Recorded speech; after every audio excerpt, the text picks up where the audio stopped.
Hey y'all, thanks for clicking on this video. I got something to share with you. Now, if you only come for my repair videos, this is not one. You'll want to check out another video that I'm going to probably put out at the same exact time. Maybe this chainsaw, maybe this tiller, I don't know yet. Whatever ends up working out that's video worthy, I will be putting out at the same time that this video comes out. So please don't unsubscribe. This is a purely personal video, this one is, so just click off and go check out my repair. But if you'd like to hang around and hear what happened this week, I'd love for you to, because I could use your help. Last Friday, Ron and I decided to go out. As you know, it was my birthday, June 7th. His is June 21st, so we sort of in the middle. We go out for like a date night, just the two of us, and we ran into a friend of mine that I have been friends with for over 30 years at this restaurant that we went out to. And the second we saw him, I gave him a big hug. We've ran into each other over the years. He's come into the shop and dropped off things to be repaired and stuff like that. So we, kept up with each other on Facebook, but we haven't had a chance to actually hang out since almost high school, pretty much. And as you can tell, I was a tomboy growing up, so I had a lot of guy friends, and he was one of them. In fact, he was one of the people that actually gave me the nickname B, and that's what all my guy friends called me in high school, B. And it was really cool. He was there with his son, Creed, who is 16 years old. He also goes to school at the same school my son does. He's a year younger.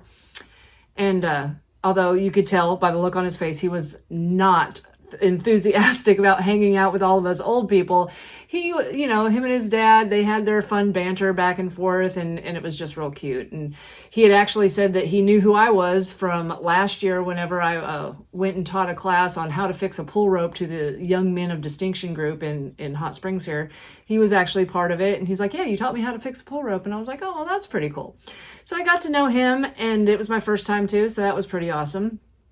And we ended up sitting there for a little over 2 hours and just catching up. And my friend Nathan, he just caught me up on everything that he's been doing. He also has another son that was 8 years old with a woman that he'd been on and off with a little bit. And he was super excited to tell me about the Elks Lodge. Okay, now I had looked into joining the Elks Lodge, but when I look at their Facebook and stuff, I'm at this weird age. Ron's 10 years older than me, but I'm at this weird age where I'm like, I don't know, I can't hang out with this younger group. I don't know about hanging out with this older group. Will they think, will they mind if I'm there? And I, looking at the pictures, it looks like, there wasn't many people my age there.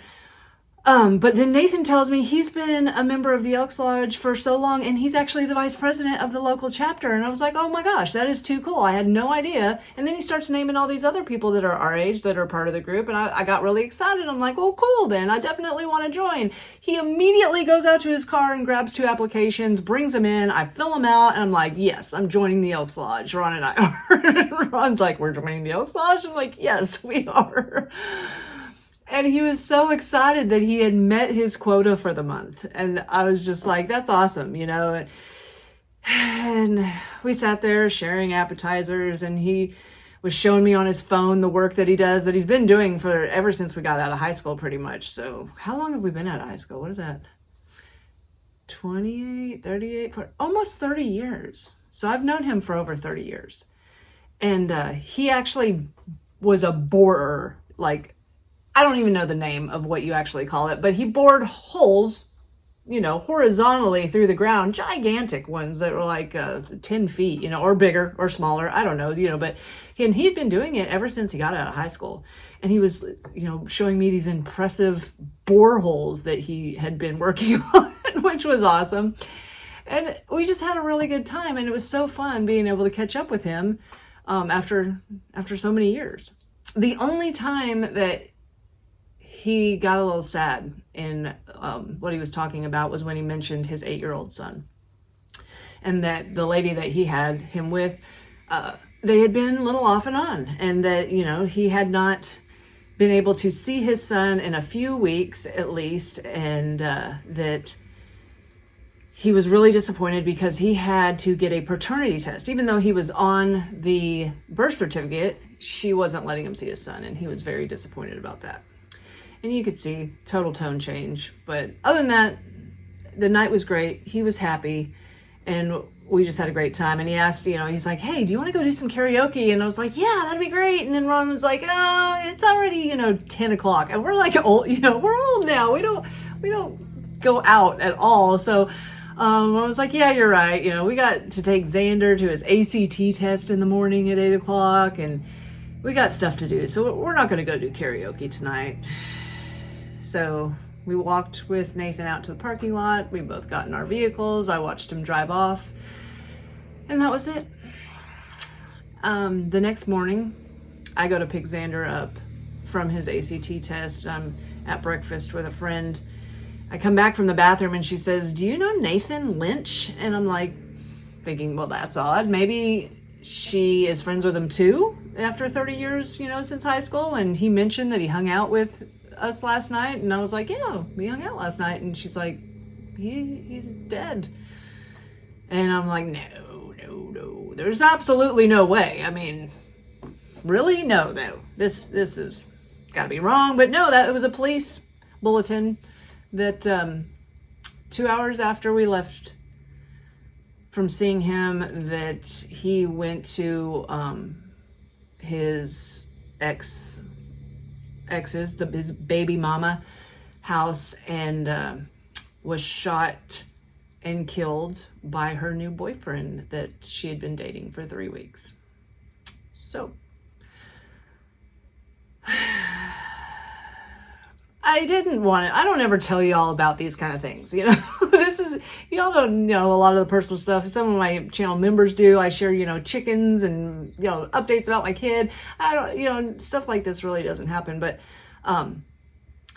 I was waiting to see what the family was going to do, because I knew that his son Creed, he was a single dad to Creed. His older son, his mother was sort of estranged. They didn't really have anything to do with him. So there's Creed, who I just met the night before, and I'm thinking, what's going to happen to him? I don't know. I'm not like part of their lives. There's nothing really I can do about it. They're just, gonna have to figure it out, I guess. But then I saw a GoFundMe, and I have never posted a GoFundMe on my page before, because I don't feel like it's my place to pick and choose who gets, charity. I think you guys, if you're going to give charity, you're going to find your people and you're going to do it. So I've never, ever asked for y'all to do this, but I thought maybe this was the reason that I ran into them, that it was going to happen no matter what. And this put me sort of in the situation, so close to it that maybe I can help his son. And so his family did start a GoFundMe a few days ago, and I reached out to him and I asked him if I could share the story to all of my friends here, and did not plan for this to come out on Father's Day. So that's a little ironic, but I am going to leave the link in the description box below if you are watching this on YouTube. If you're watching this on Facebook, it will be in the comment section. And then afterwards, I will be putting a link onto my page. If you're watching this on Instagram, they don't let us put links, so hopefully you can find it on YouTube or Facebook. But if you have $1 or $2 to spare, I mean, I've got almost 900,000 of you on here. If everybody gave $1, could you imagine? He's just, I feel for the kid. I can't imagine what it is like to lose your father that at 16, that was your sole provider. You don't know what's going to happen next. So I want to help. And this is how I'm doing it, hopefully. If you feel compelled, please click on the link below, the GoFundMe, and it doesn't matter if it's $1, really. It would really help out a lot. So guys, thank you so much for clicking on this video. I will be back to regular scheduled programming soon, today, probably, if you were clicking on the other repair video. And I just, I can't thank you enough for following me along and clicking on this and hopefully being able to help. And if you can't, don't worry. I completely understand. Thoughts and prayers, of course, I'm all about it. But if you can spare $1 or $2, that would be great. Thanks so much. Bye, you guys.